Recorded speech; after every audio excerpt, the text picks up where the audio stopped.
Ladies and gentlemen, metalheads, welcome back to the Horsemen podcast. It's been a little bit since the last episode. We're at episode 79, and tonight, Ricky and I are welcomed back by another two-time guest of the show, the one and only Dylan Gowan from Vesperia, Malice Divine, Banger TV.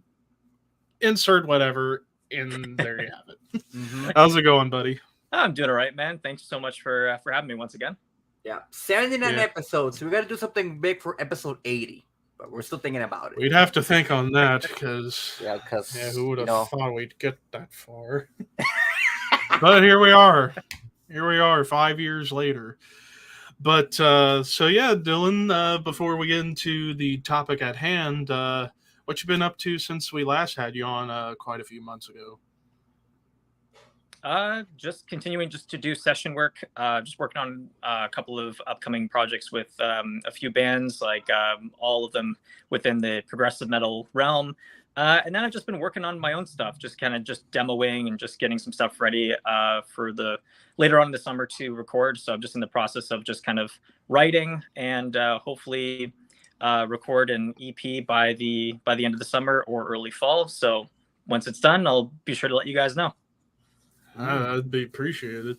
Yeah. So yeah, just the drum machine over here, just going to town on everything, and I've enjoyed seeing some of the stuff you've been doing on Instagram with some like cool, trying to work on fills or like certain parts that would fit a certain section of a song, and even me being a drummer in quotation because I'm not that good, I even try and figure out, okay, it's like whenever I'm trying to play along to a song and I hear these crazy fills, it's like, how the hell did they do it that quick and not fuck it up?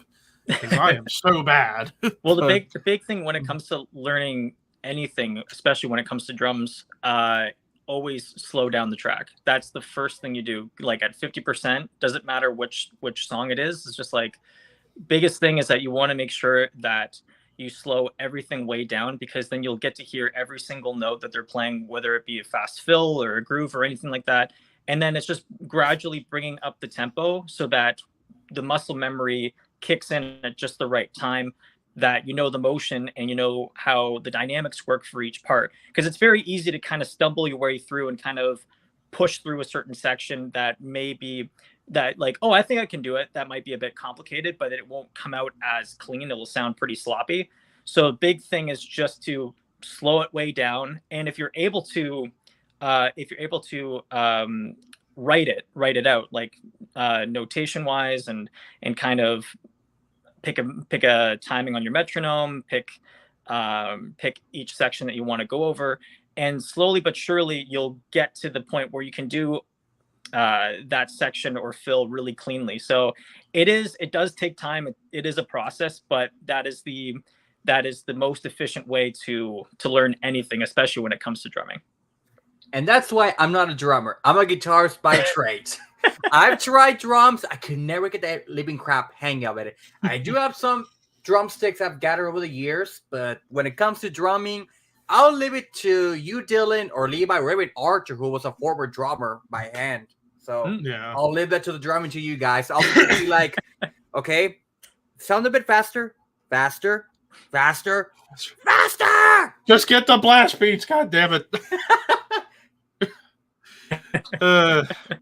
But yeah, Ricky, I won't give you 30 seconds to blast on command. In fact, I'll give you to the count of no. Now, me with drums is like, no, just give me a guitar and I'll shred the living crap out of the guitar. But anyways, now that we've gone down that rabbit hole, so now on to the topic at hand. We're sticking with the drumming as we are talking an episode we have never done, surprisingly, and we can go on a big giant conversation about this all day. Top 10 metal drummers, because holy shit, there are so many great metal drummers out there that have come and gone over the course of the past 50 plus years since metal's been a thing. Or even drummers that have come from outside of the metal realm and got into metal and became amazing. Mm-hmm. And talk about a vast variety of different style drummers out there in metal, everywhere from prog to thrash to black metal, death metal, doom, even hardcore, just all You over the name map. it. You name it, it's got some damn good drums. And, well, they usually will say your band is only as good as your drummer. Sometimes the case, sometimes the guitarists shine over the drummer, but that's neither here nor there. It's never the basis, except from one band. Oh, yeah. I know that was a shot at me. I love you, Lars. I'm sorry.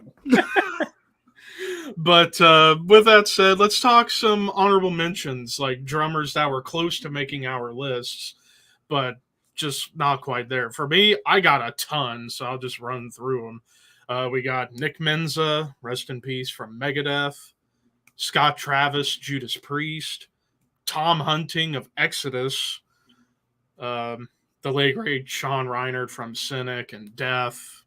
Mm-hmm. Raymond Herrera from Fear Factory, I think, is a very underrated drummer. And after all, you hear his stuff in the 90s and early 2000s with Fear Factory, it's like, holy fucking shit. Thomas Haka from Meshuggah. Cozy Powell from Rainbow and Black Sabbath. Another I think, one, yeah. in terms of like classic era metal, the most underrated drummer of that time. You listen to that opening drum intro to Stargazer.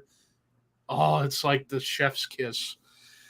And then finishing off my honorable mentions with two extreme legends, Mike Smith of Suffocation and Pete Defeat Sandoval of Terrorizer and Morbid Angel. Yeah. Ricky? I have a couple of honorable mentions too.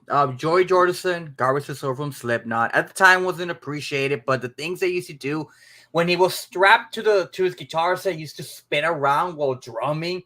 I don't know how he ever got sick of all that, which is crazy. took that from Tommy Lee back in the day when he was, Yeah. and hell, Tommy Lee, I'll even throw as an honorable mention because he is so underappreciated as a drummer. Yeah. Lars Ulrich, yeah. I know I'm gonna get shit for this one, but I mean, it's 80s Lars was great. Yes. Recent Lars, not so much. John Bonham, I know this is gonna be an odd one, but to me, John Bonham, personally, the greatest drummer of all time. But in terms of metal wise, he's not really up there, but it's John Bonham in Moby certainly Dick. inspirational. A lot of inspiration. Charlie Bennett from Anthrax, you know. Charlie Benante, yep. Yeah. I love his stuff in SOD, pretty much creating blast beats within extreme music with Milk. Yeah. That song, jeez. Yeah. Fucking blast when it comes in. Jimmy the Rep Sullivan, God rest his soul, another one, and the drummer that was gone way too soon, very young.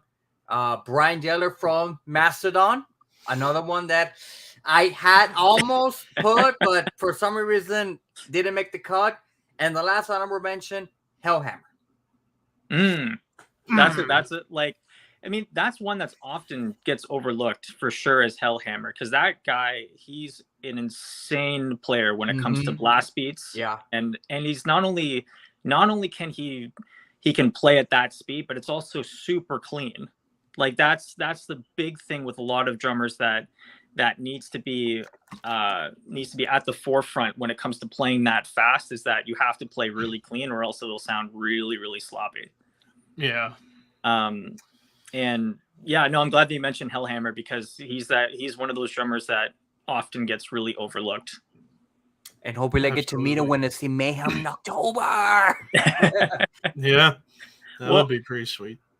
I mean, it's funny. A lot of the honorable mentions that you guys have already said were already on my list. I guess the only one that I would add as an honorable mention would be Blake Richardson from Between the Buried and Me. Yes. He is absolutely a monster. I saw him a couple weeks ago with when Between the Buried and Me was on tour with Thank You Scientist and Rivers of Nile, and that was just absolutely talk about an insane show where you have the two openers that are vastly different from each other, like the complete polar opposite, but everyone just had everybody just loved all three bands. It was like, I loved seeing tours where, you know, everybody's different from each other, but it all like blends really well. But I would say as just a honorable mention to add, Blake Richardson, absolute beast.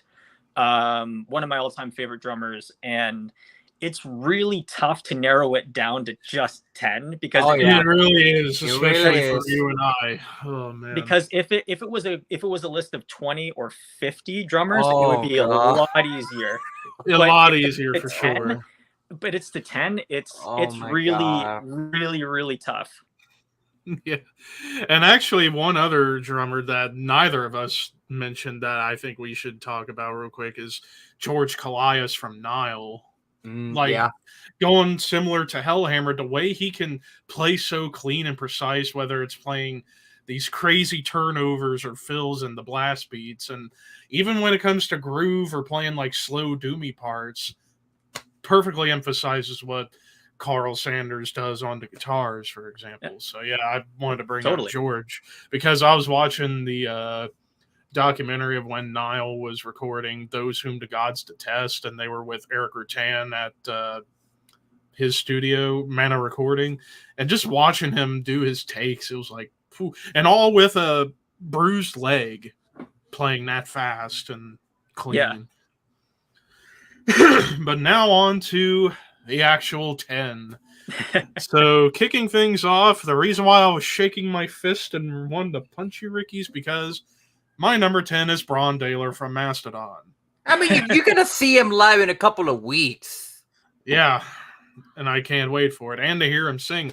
And yeah, not only just his vocals being great, but his drumming, like all the way back to the beginning with Remission.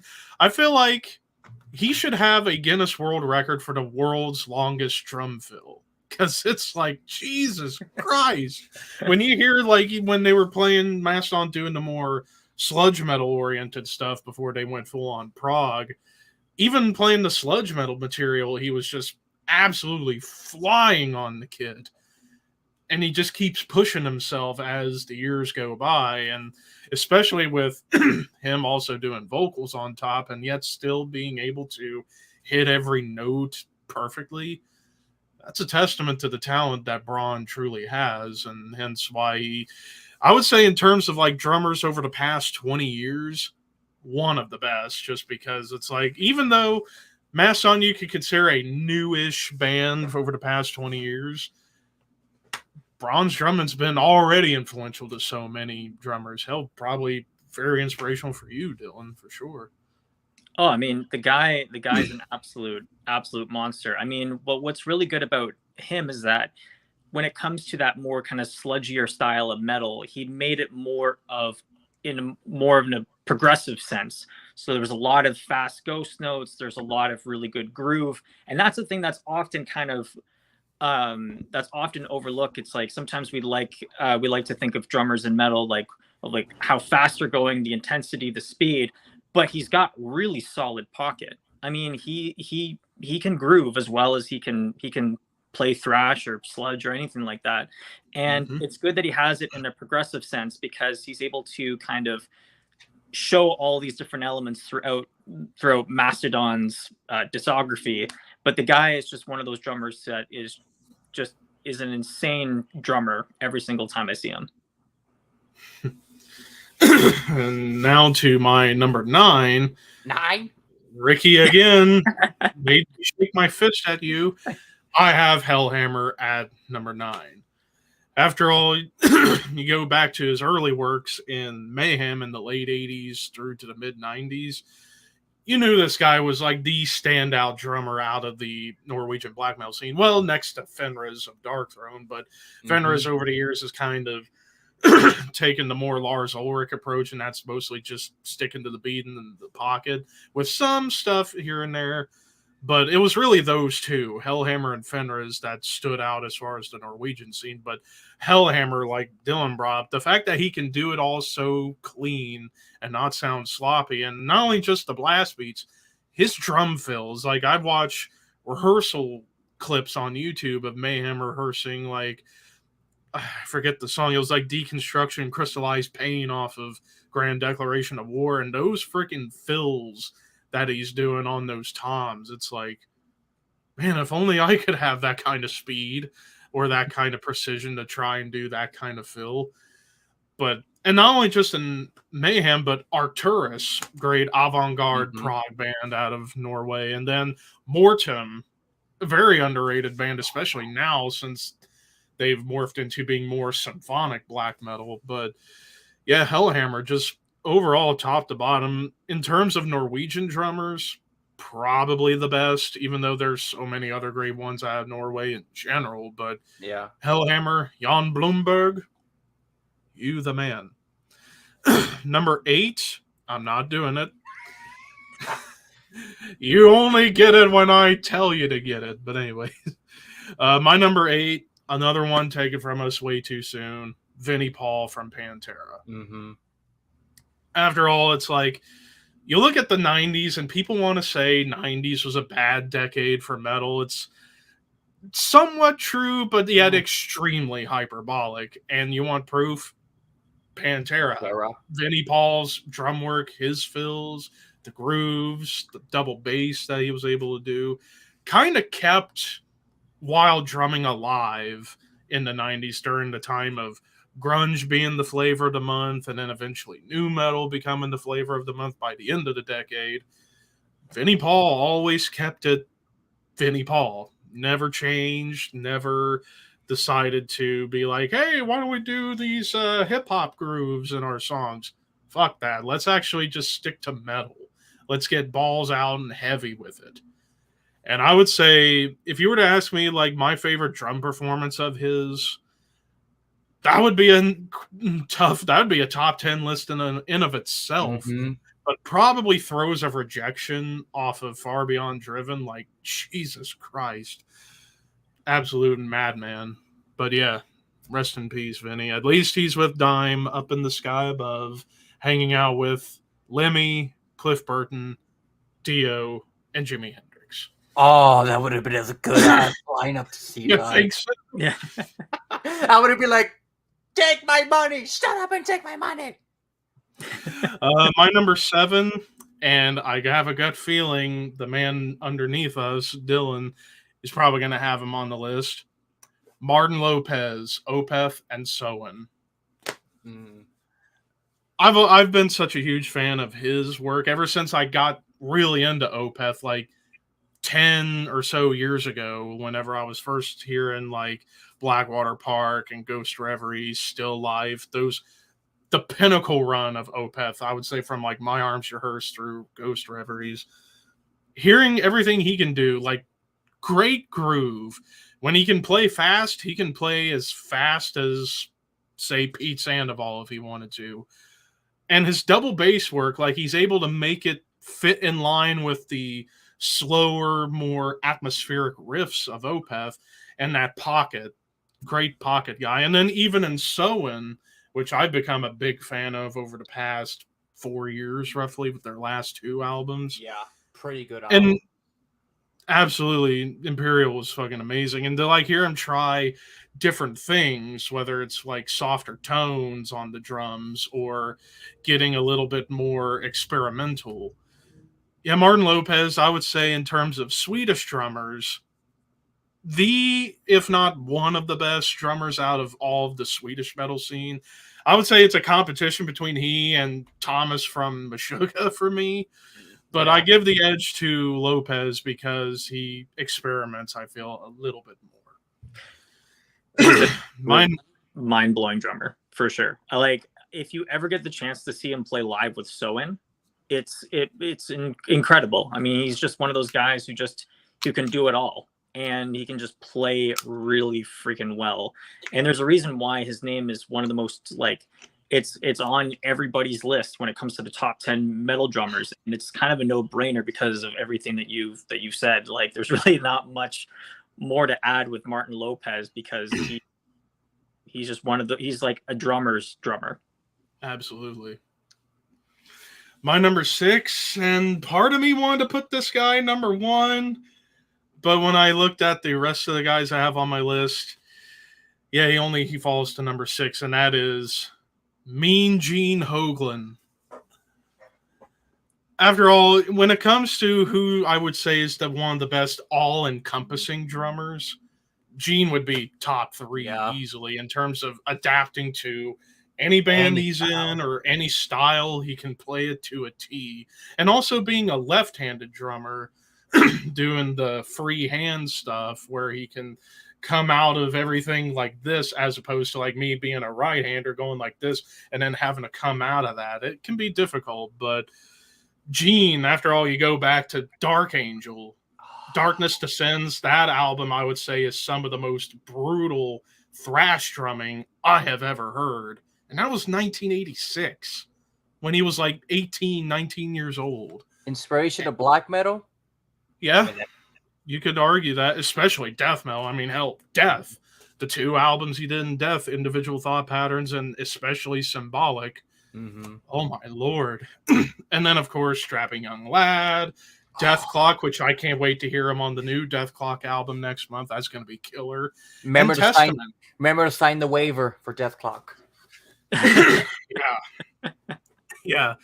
But, and then, of course, his stuff in Testament, like adding blast beats to a chorus in a Testament song. It's like Native Blood. It's like you got a blast beat in the chorus. What the hell do you want?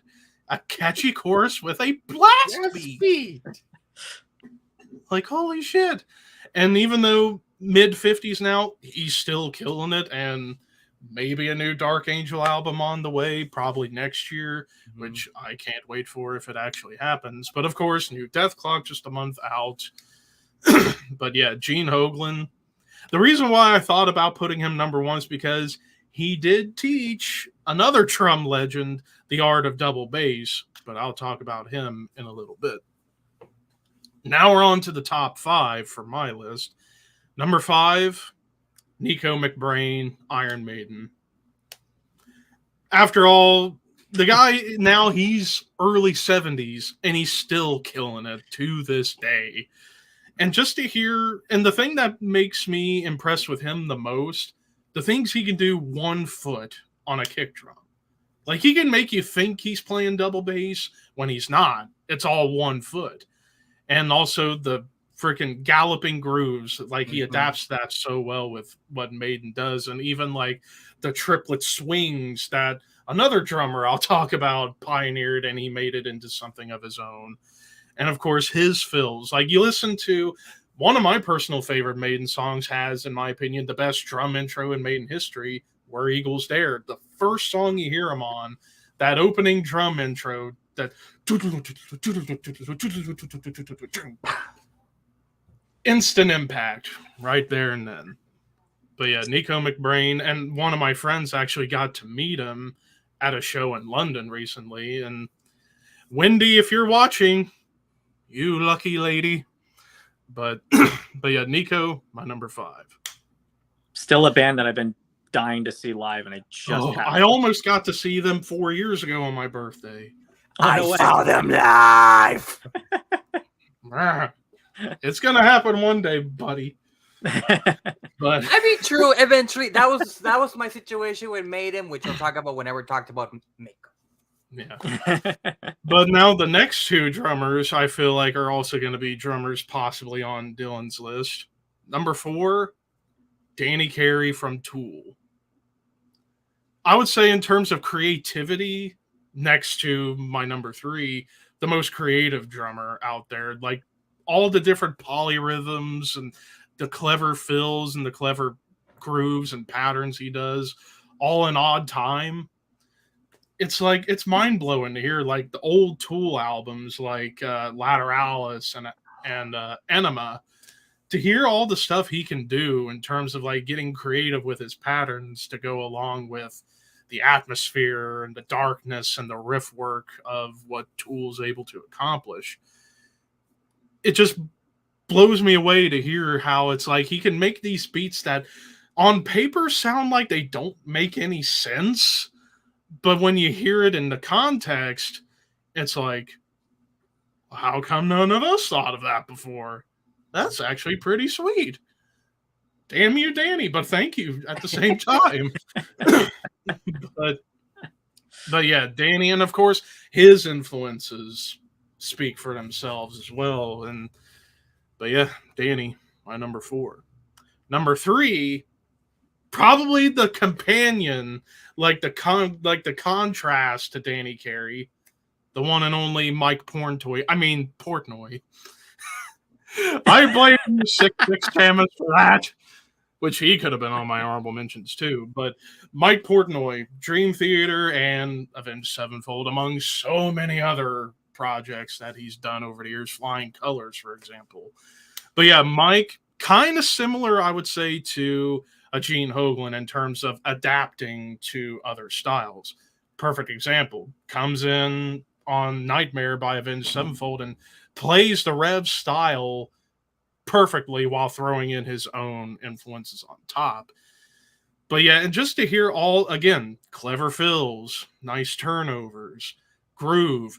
He can play just the thrashiest drummer out there, and probably could blast beat better than some modern drummers if he wanted to. But yeah, Mike, I mean, what more can you say about him? I mean, his legacy speaks for itself, so I'm just going to shut up and leave it at that. Now to the top two. This was where I really thought I would have to flip a coin for two completely different reasons. My number two, Bill Ward, Black Sabbath. Mm-hmm. Simply for the pioneering aspect and even his creativity, especially when you hear him talk about like the song Black Sabbath. Yeah, the birth of not only metal, but doom metal as well. Slow, atmospheric, methodical, but him doing cool, like, atmospherics with the toms to emphasize the spookiness of the song. That's what I think makes Bill unique. He's willing to try to do some cool atmosphere with his drums to, like, really enhance the darkness that's going on in a song. But at the same time, pioneered the triplet grooving bluesy swing. Wow, my voice really went to shit there. but yeah, pioneering the triplet swinging bluesy groove that you hear so many genres kind of take and turn it into something of their own. Death metal, for example, you hear those triplets all across death metal, and even black metal can get into it. Thrash can get into that. And it all goes back to Bill Ward and what he was able to do with those swinging triplets. But yeah, definitely without this guy, who knows if any of these drummers on our list would even exist without the impact of Bill. But there is one drummer left that I think in terms of overall legacy might be a bit bigger than Bill Ward. My number one, Dave Lombardo from Slayer, Testament, Suicidal Tendencies, Misfits, you name it, he's been in it. Yeah, Gene Hoglan may have taught him the art of double bass, but Lombardo, I think, surpassed Gene Hoglan to some degree in terms of like the intensity of the double bass, but also what makes Lombardo, in my opinion, the best metal drummer, not just his speed, playing the thrashiest beats you can hear, it's those fills, those turnovers, some of the most clever and creative drum fills and turnovers you could possibly hear across all music. Not just metal, but all music. Like, to hear what he comes up with is just mind-blowing. And he's still the best, even at late 50s, heading towards 60, and with new projects on the horizon with him. Part of me wished he could have stayed in Testament for a little bit longer now to do an album, because that would have been really sweet, but he's got his own stuff going on, which I absolutely love. But yeah, Lombardo, I would have been curious to hear him do a prog metal project, because I think he could have. I think he could have fit any prog song to a T, because he learns so many different styles of music as far as drum goes, like Latin and Middle Eastern music. Like, he can adapt so many other things into what he can do, that I think if he did a prog project, it'd be some pretty killer stuff. But yeah, Dave Lombardo, and even guy like Mike Portnoy would say he probably wouldn't have been as into playing intense stuff if not for a guy like Dave Lombardo, among so many other drummers. But yeah, my number one, the double bass god, Mr. Lombardo. Mm-hmm. That's my list. I will now turn it over to Dylan. Oh, well, I was going to add with Dave Lombardo. He's going to be on tour, I think, with Mr. Bungle in the next couple months. So that's kind of like the closest thing that we'll get to see him be in a prog project. Even though Mr. Bungle's very experimental with their sound. Oh yeah, they're not. absolutely. They haven't crossed over into prog, but there's like enough of there's enough of experimentation with their sound that it draws in a lot of progressive fans because of just how wacky it is. It's kind of like weird. Weird kind of just psychedelic hard rock. It's pretty much they do a little bit of everything, and it's just the plethora of sounds that they're able to create. Having Lombardo be on board with that's going to be really interesting. I'm stoked to see it. But speaking of which, okay, so if I was to do a list, I had to actually write this down on my computer because it took me a while to really think about which ones that I would be picking for a top 10 because it's really difficult. Actually, now you know our pain we've done for the past 5 years. Yeah. I get it now. I totally get it. Actually, it's funny. My number 10 was going to be Dave Lombardo. My number 10 was Dave Lombardo, just for the sheer intensity of like pretty much everything that you said. Like I agree with it 1000%. I think it's also just because he popularized playing fast double kick, especially with his time in Slayer. He's also, with all that fast fills between the snare and the toms, and basically taking what conventional metal drumming was in the 80s and basically adding the speed element to it, but not only playing fast but playing clean, and just how he was able to basically keep that momentum going for an entire record and countless tours. It's incredibly impressive that he's able to really help popularize that type of drumming. And if it wasn't for him, I don't think extreme metal drumming would be the same as it is today. So that's why I had him at number 10. Number 9, I had Gene Hoglan. And the reason being, not only for his work in Death, but I primarily loved his work with Strappy Young Lad. That's one that I gravitate to the most. Like, I still love his work in Death Clock and all of his other various projects, of course, with Testament as well. But it was just the ideas that he was able to create with Devin Townsend and how they were able to just create all these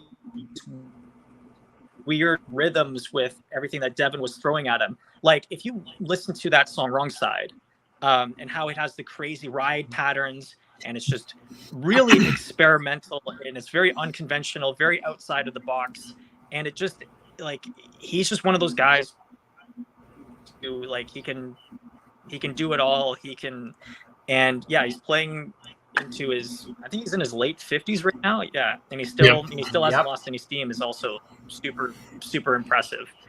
Okay, so number 8, I had Derek Roddy, formerly of Nile. Yes. Formerly of Nile, auditioned for Dream Theater, absolute beast of a player.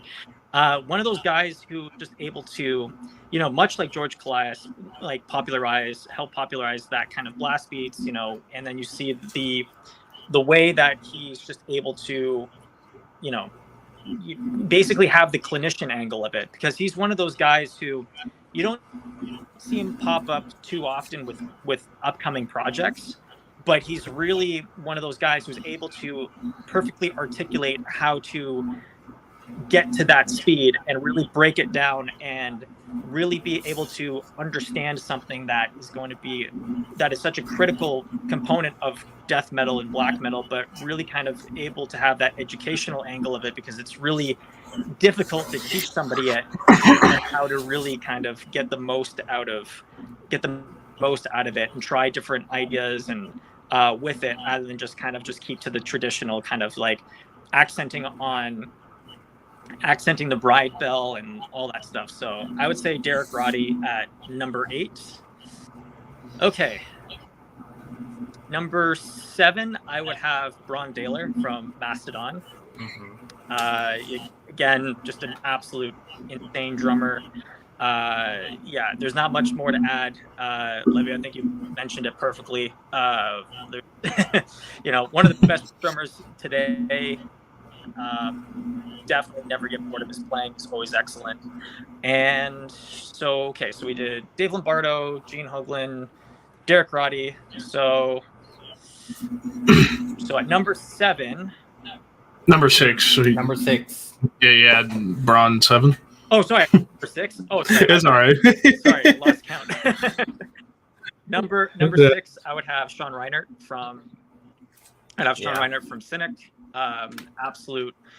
Talk about creativity. That guy had it in spades. Like, yes. This is a guy that incorporated a lot of kind of jazz fusion into the mix. A lot of different styles when it comes to like bebop drumming, as well as some funk. There was some elements of some Latin rhythms.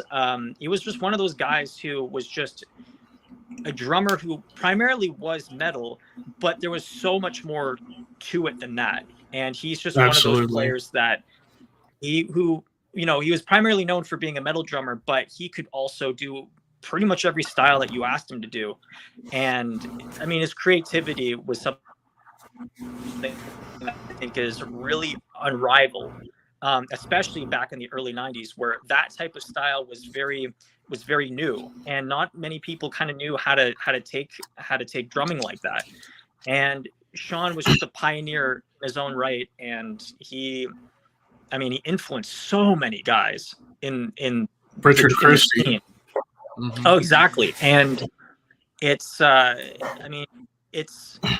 he was gone. Yeah, he was gone way too soon. Like it was really it was weird seeing Cynic live a couple days ago without him, but Matt Lynch did a phenomenal job with Cynic, and really it was really eerie at times, because when I heard Matt play Sean's parts, it felt like I was hearing Sean play on stage.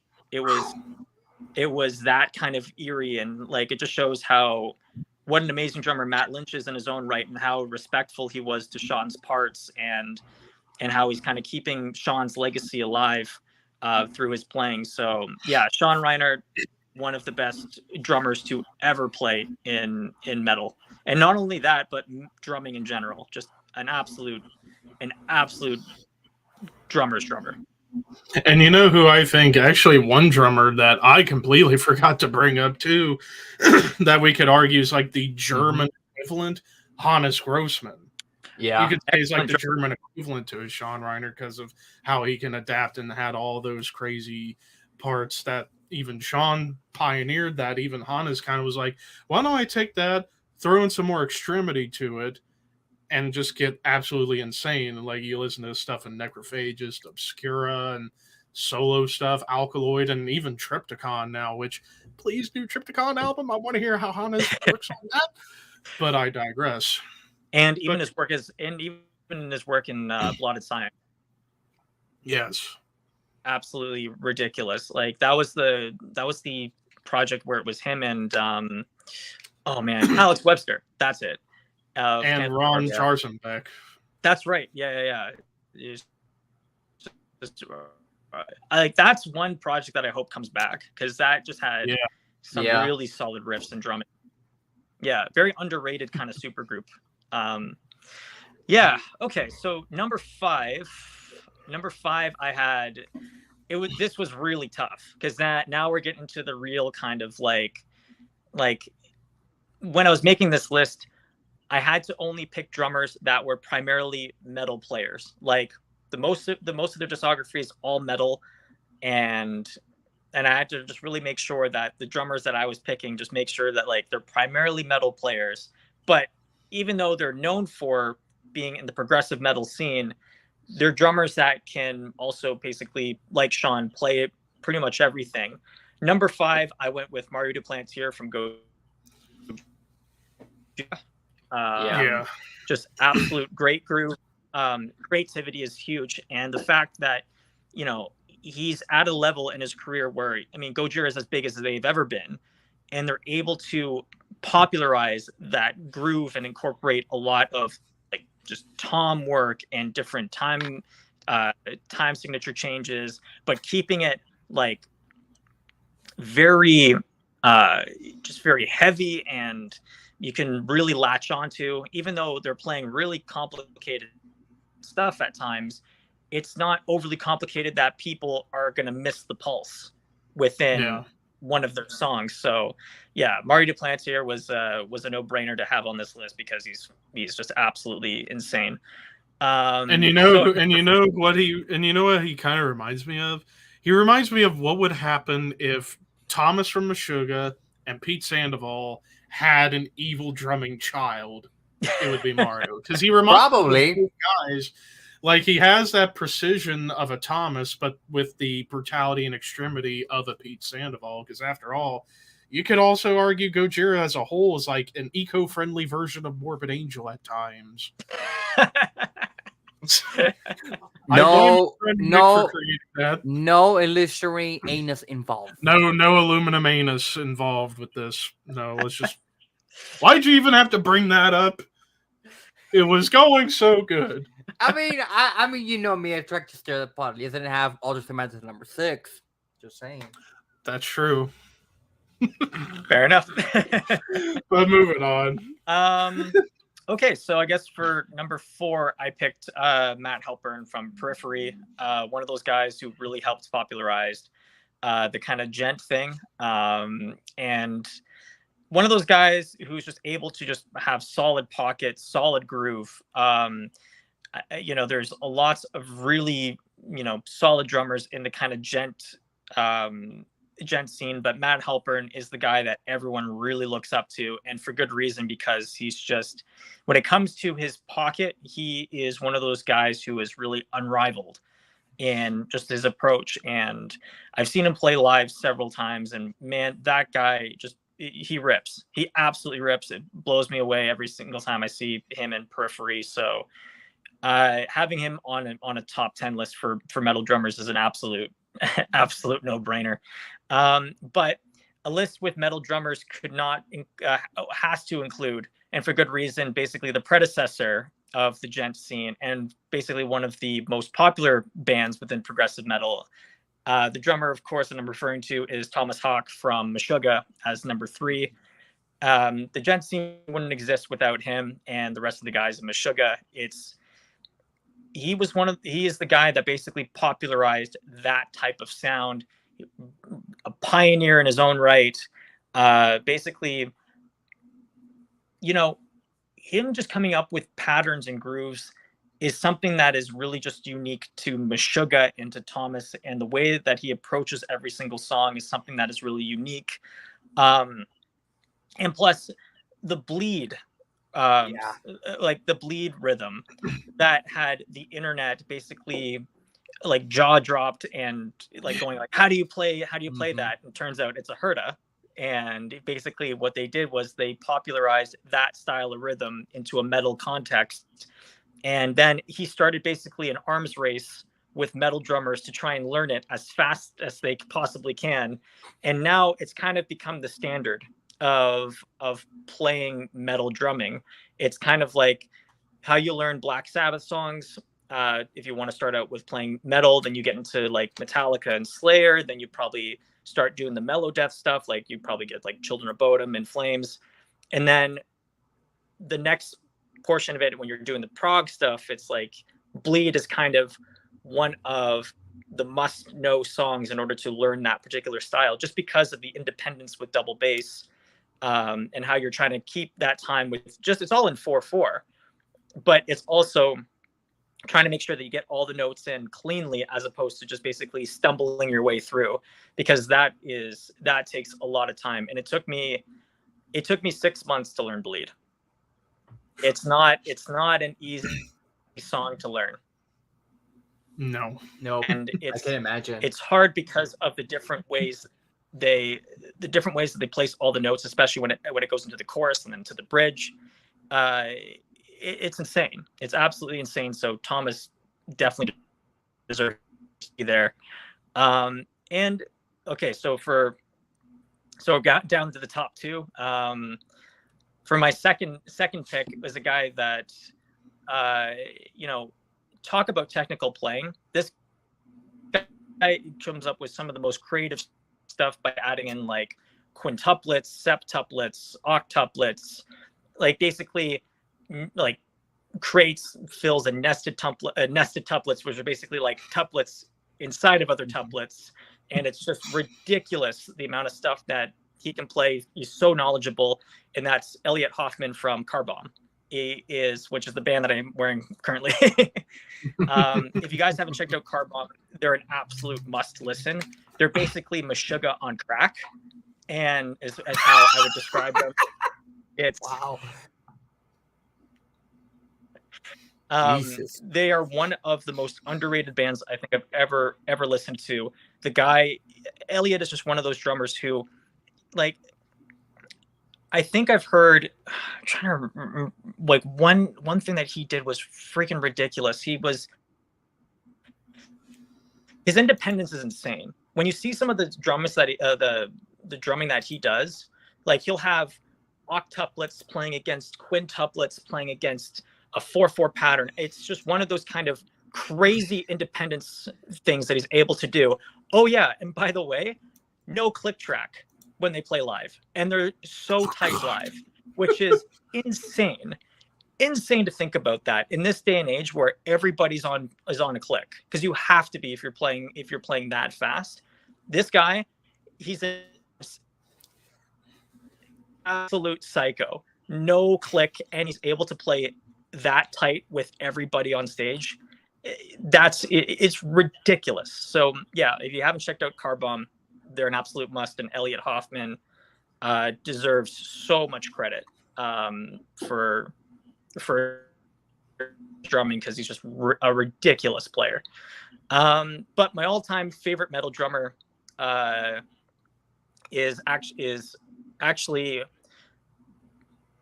it's funny. I was going to put Martin Lopez because of just my love for Opeth, but out of all the drummers today that are playing metal, one that instantly comes to mind with everybody is Matt Garska from Animals as Leaders. That guy, a ridiculous player. Like, not only can he do everything, but he's able to take all the stuff from all these other drummers and really take it to another level that I didn't think was even possible, or most drummers didn't think was even possible. The guy's pocket is insane. He can do all of these crazy fills. He adds a lot of different chops that the vast majority of drummers.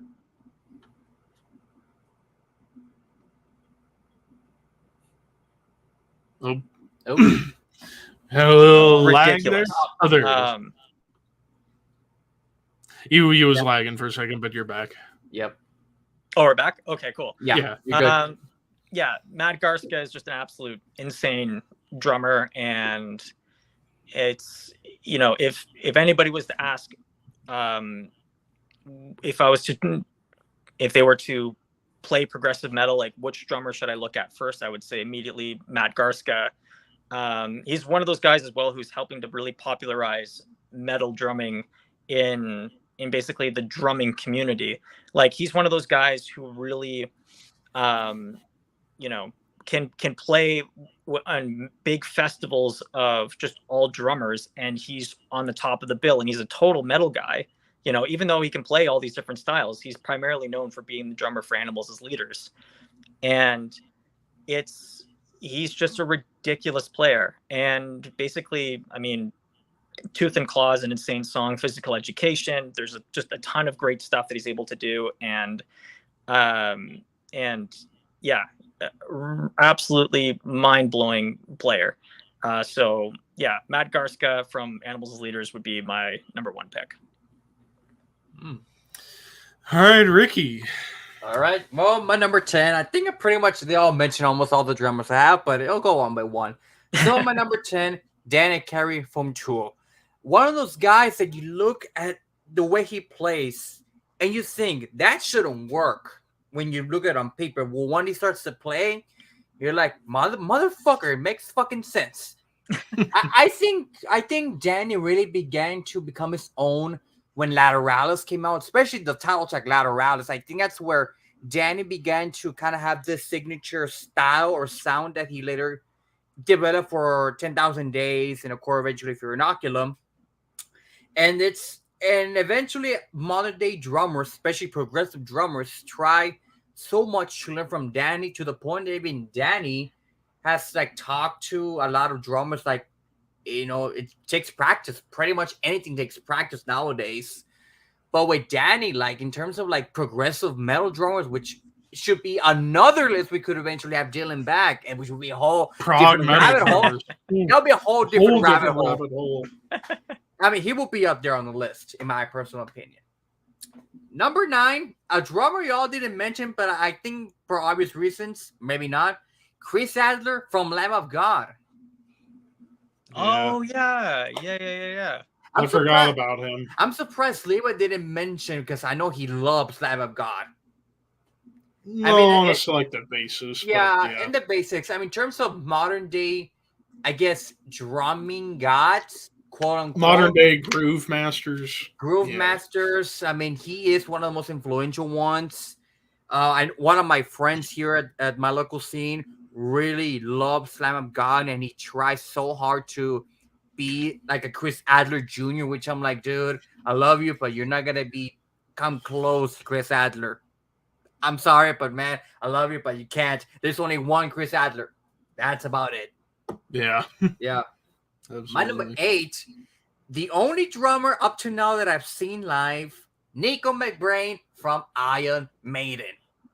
So when I saw Maiden live back in 2019, they opened with Aces High, the classic intro, and the first thing you hear is the fucking drums. They were so loud that I almost like jump out of my seat. But as the show starts going on, he starts playing songs like The Trooper, Revelations, Hallowed Be Thy Name. Everything about Nico that I like. He's goofy. He's in his 70s, which is shocking. He can still go at his age. And everything about Nico's like, what more can you want from a drummer? And also, I gotta mention Clive Barr from the former Iron Maiden drummer. Clive Barr, rest in peace. Even though he's not really talked about in terms of like great drummers, he kind of helped Iron Maiden to the next level. Of course, with Number of the Beast, Killers, and of course the subtitle. Absolutely. So without Clive Barr, there's no Nico McBrain. Of course, Iron Maiden will cease to exist. Number 7 will be the next drummer I'll be seeing live in the next couple of months, Paul Morzikowicz from Cannibal Corpse. So lately I've been in a Cannibal Corpse kind of mood as of late. Marathon. A marathon that I've been listening to a lot of their albums. I've seen the documentary a billion times. So yeah, the fact that Paul at his age plays a very extreme style of music, and the fact that he can still play when he was in his 20s, he's in his mid 50s, 52, 53 roughly. He still has the balls to play that fast, that heavy, that crazy. I mean, if you look at a song like, Hammer Smash plays that classic intro. That classic intro. Also songs like Fuck With a Knife, Skull Full of Maggots, the latest track from the new album, fucking amazing. Paul is a fucking machine, and I cannot wait to see him live in October. Hopefully I get to meet him. Just to add real quick, just to Ricky's point, Paul, along with Mike Smith, those were the first 2 drummers to really popularize the open-handed blast beat. The bomb blast, yeah. The bomb blast. That because traditionally guys would cross over their hands to do that blast beat, but since Paul was self-taught, and I think Mike Smith was too, I'm not entirely sure. They decided that it would be a lot easier to basically place the hi-hat with your left hand and the snare with your right and have that bomb blast, and you just get that much intensity out of it without basically losing any power. And that's kind of it's a subtle thing, but it changed a lot of a lot of drummers of how they approach blast beats. Absolutely. Quite ingenious, to be honest. Who would have thought? Someone would have thought it in the night. Something so simple. Yeah. Yeah, you basically took what I was going to say. Yeah, the bomb blast. And you hear bands in the years after, like Blood Red Throne, Decapitated, among so many other bands, take that approach too, which is awesome. Yep. So my number 6, the late great Vinnie Paul. Being the Texan, of course, I'm always gonna mention Pantera, no matter what. Vinnie Paul in the 90s, even though some people say metal was dead, it never died. It just went underground. But Pantera as a band, kind of like, even though they weren't commercial enough to be on the radio, in commercial radio, they still grab a punch to me when it comes to Vinnie Paul's performance. College from Hell is still my favorite track. Walk's still my favorite track. Unbroken is still one of my favorite tracks. That drumming. Oh, man. I mean, it's a shame that, he died so soon. Even at post Pantera, and hell yeah, he still could go at it. He had some killer ass songs too. I'm trying to remember one of the songs that he played on that he not really coming. Been a while. It comes into mind. Yeah, but Vinnie Paul, man, if only he would have still been alive. I would have loved to see the Pantera reunion, how that would have been, and my God, it would have been so amazing. Having with Rex and with Phil again and Zach. And then Zach, oh man, like it would have been so fucking cool. But things happen. Now to the top 5. At number 5, good old Mean Gene Hoglan. The human drum machine. The human drum machine, from Death to Death Clock to Dark Angel to Testament. Everywhere.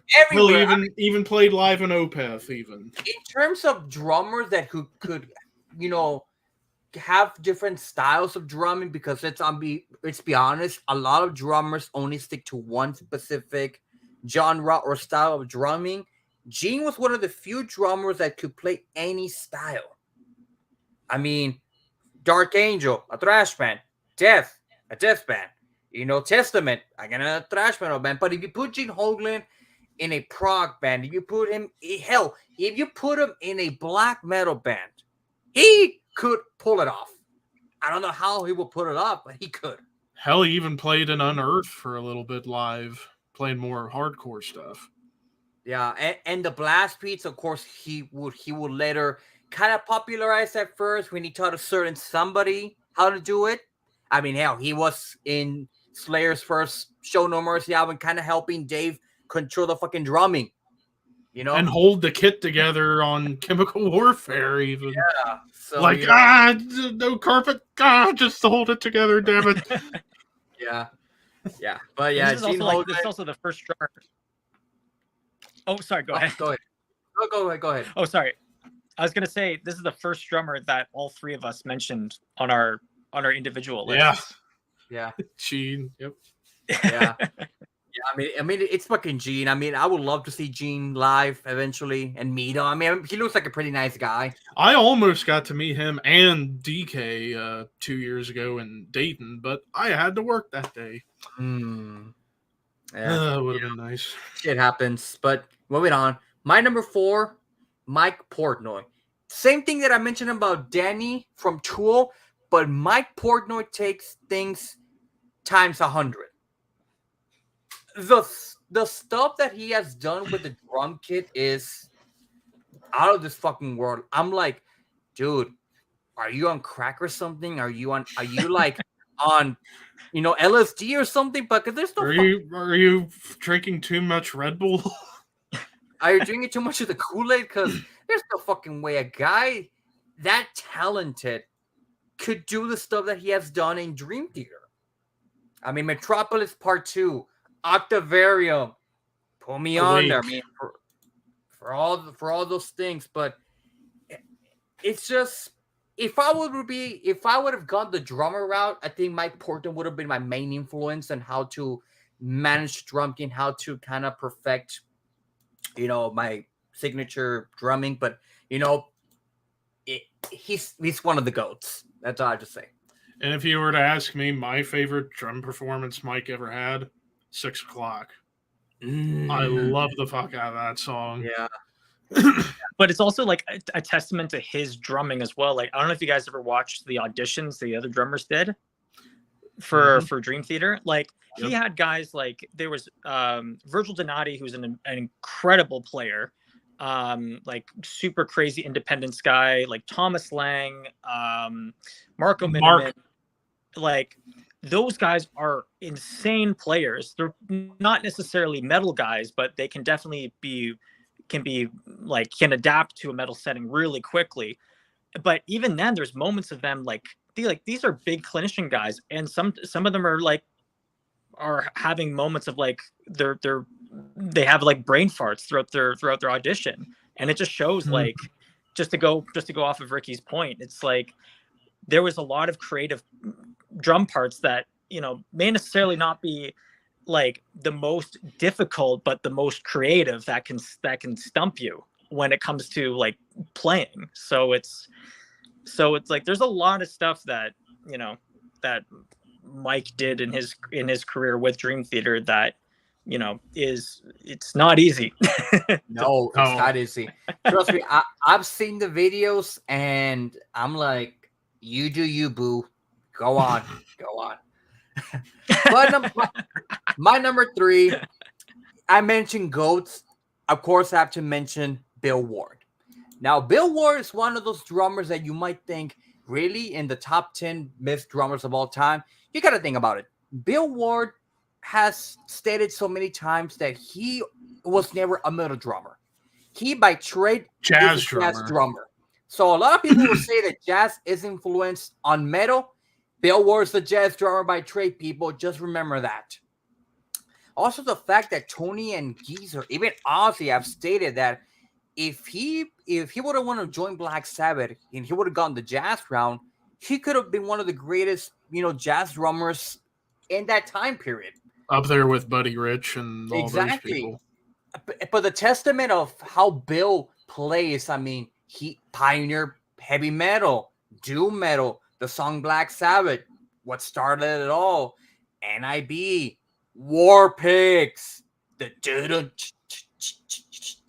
yeah, just the way he does the atmospherics with toms and cymbals. Yeah, even a song like Symphonies of the Universe, which was later in the career, who thought, I mean, my God, he could actually pioneer thrash metal too. So without Bill Ward, heavy metal wouldn't be what it is in terms of everything. My number 2, and this is going to be a bit controversial of my pick, but I had to put him on the list because without this guy, progressive metal drummers or progressive rock drummers wouldn't be the most, I guess, equipped to what this guy knows. Neil Peart. I had to put Neil Peart on the list. Just the way that he used to play, having so much stuff. And I've seen the videos live, and he's just going a million miles away, just like, I'm like, I'm trying to catch up here.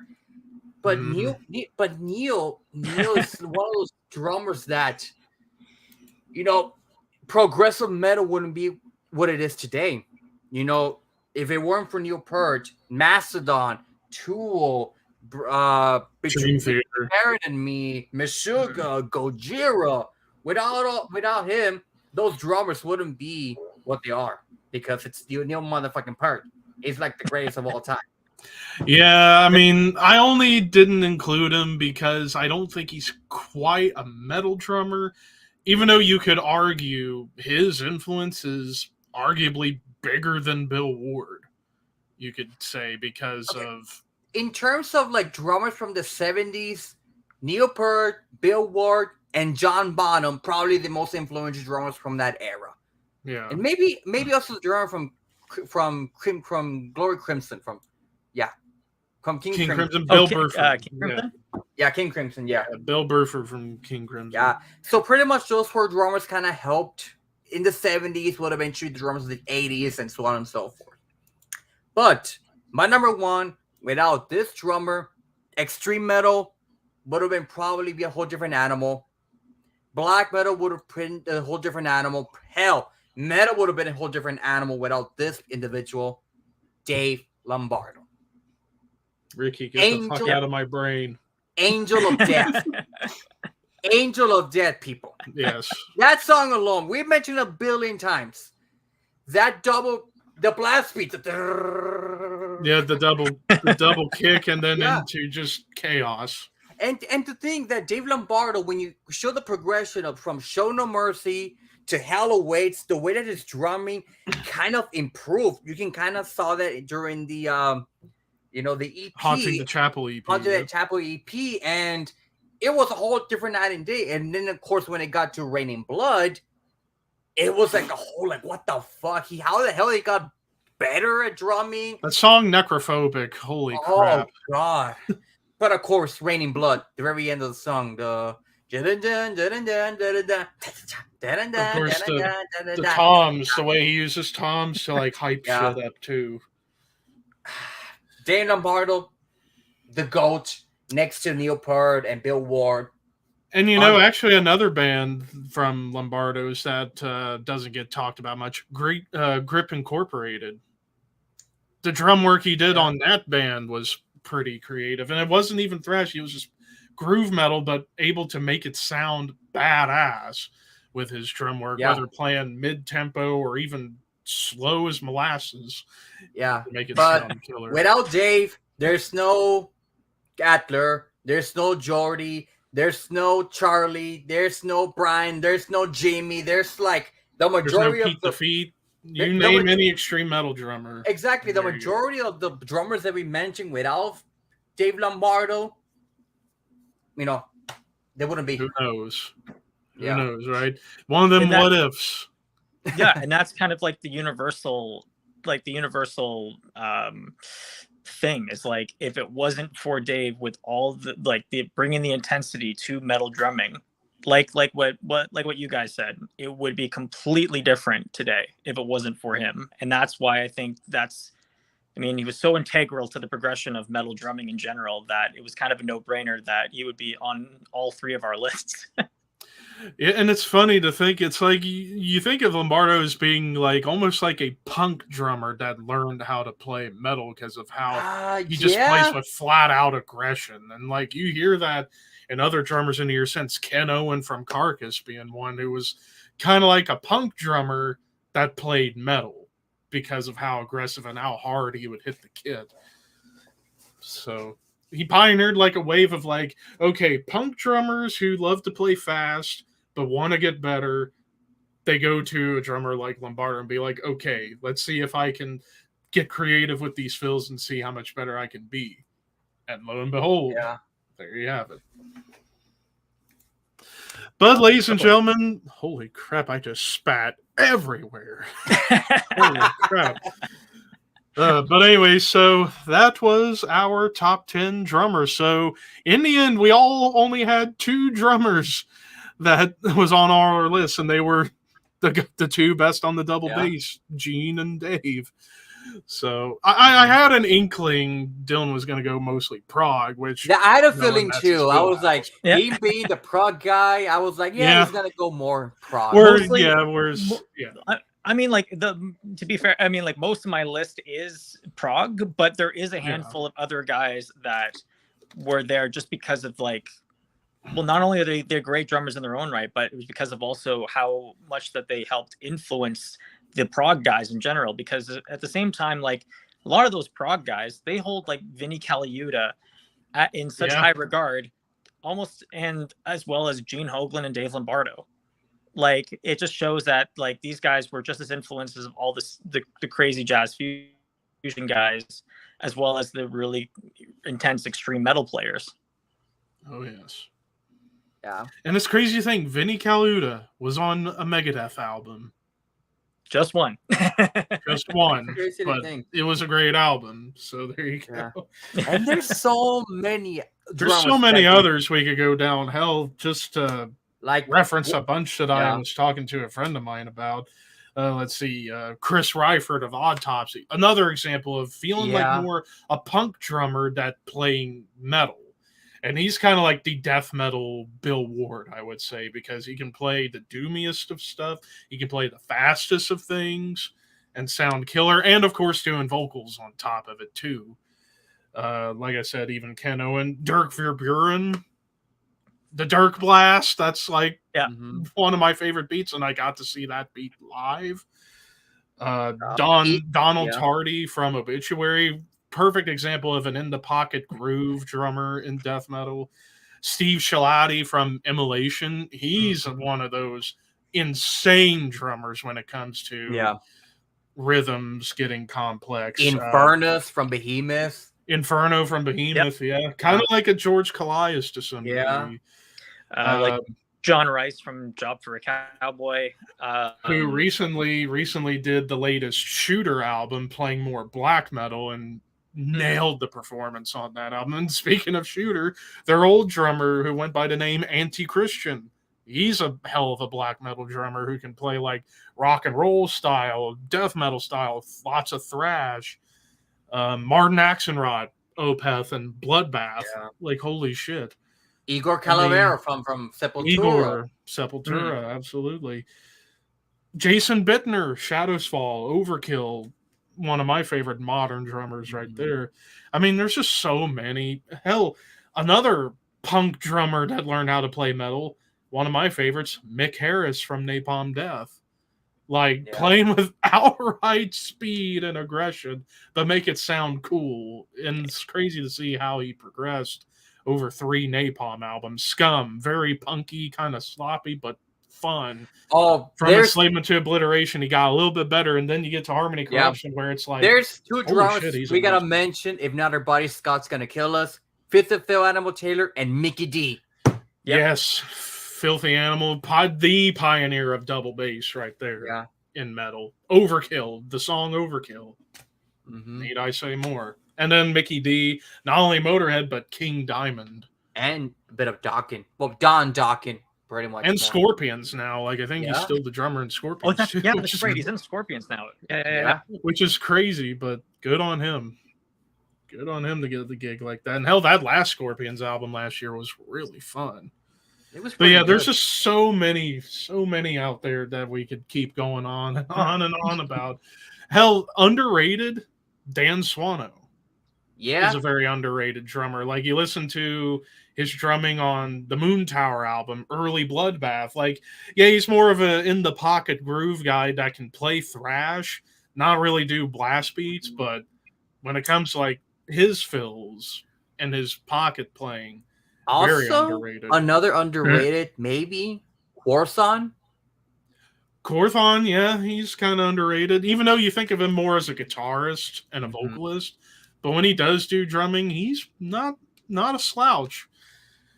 Other ones, because we can just might as well just keep going. The guy, trying to remember the guy. I forget the guy's name, but he's the drummer for Origin. He's insane. Like, I saw him do a clip for Minal Symbols.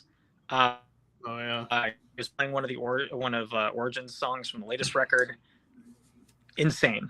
One of the cleanest drummers I think I've ever heard of. Like, ridiculous player. Absolutely. John Longstrength. Yeah, from Hate Eternal and now Malefic Throne with Gene Paul Bickey and Steve Tucker. Yeah, he's a hell of a drummer too. Another one, and probably the youngest one out of everybody we brought up and gone way too soon, Vitek from Decapitated. How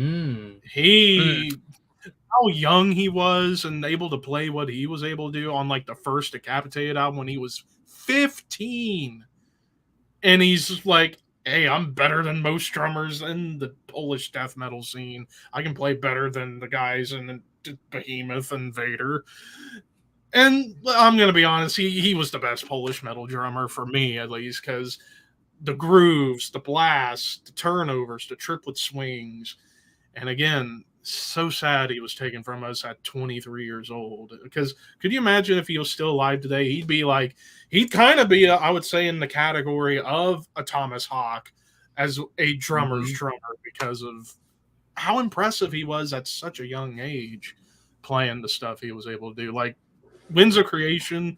Oh my god. Oh yeah, I was gonna say Devin Townsend, but I don't think Devin Townsend ever touched the drum kit. But if he could, he would have pulled it off. Maybe.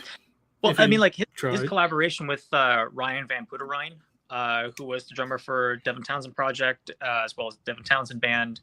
You know, he's a guy that often collaborates with Devin Townsend for some of his kind of solo stuff. Crazy drummer. Oh, another one I completely forgot that definitely should be in conversation would be Anoop Sastry. One of the best prog metal drummers ever. Played in Monuments, Intervals, just a whole list of drummers. Like, if you guys haven't checked out Anoop Sastry, definitely check him out because he's a ridiculous player. And another one, actually, both in death metal and prog, Ed Warby from Gorefest and Arion. He super underrated. Like, I've heard his stuff in Arion and perfectly complements what Arjun does on the guitars, but also his death metal work, like early Gorefest, playing insane blasts and thrash beats, but most especially Hail of Bullets, playing doom, groove, thrash, the whole 9 yards. Hell, Hail of Bullets as a whole, very underrated death metal band with members of Asphyx and Arion and so on and so forth. But yeah, Ed would be another one I would put in terms of like most underrated, because it's like most people know him for Arion, and rightfully so, but his death metal work too is fantastic in its own right. The Erlandson brothers, Adrian and Daniel, talk about a brotherhood of drummers right there, both from the Swedish melodeath scene, At the Gates, Arch Enemy, and even Adrian going on to like Cradle of Filth for a while, Daniel live for Carcass for a little while when they came back. Talented brothers right there. I mean, there's so many, we can keep going, but ladies and gentlemen, that will do it for this episode of the Horsemen podcast. And thank you once again, Dylan, for stopping on in to this rabbit hole. Thanks for having me. But definitely one day we'll get you back on and we can really go into like talking super groups and like what we would do if we could get this guy or blah, blah, blah, or just play games or whatever, like picking out shit.